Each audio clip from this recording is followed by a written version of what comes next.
ABS-CBN AdProm Head Eric John Salot, sinabing nakakadiri si Lala Soto. Hindi na itago ng AdProm Head at Direktor ng ABS-CBN na si Eric John Salot ang kanyang pagkadismaya sa Movie and Television Review and Classification Board Chairperson na si Lala Soto. Sa kanyang buradong tweet, inakusahan niya si Lala Soto ng kawalan ng delikadeza dahil sa pagsususpinde nito sa It's Showtime.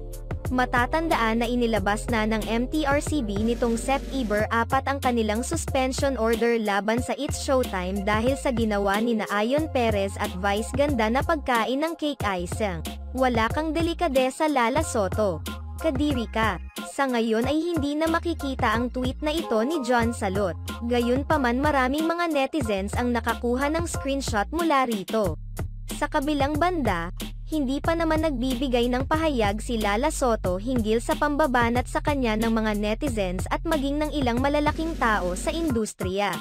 Ang laki kasi ng inggit nila sa It's Showtime kaya naghanap talaga sila ng butas pero go lang Showtime hindi kami bibitaw forever kapamilya. Sana maging fair ka, kasi masayadong halata yang ginagawa mo sa Showtime. That is so unfair judgment.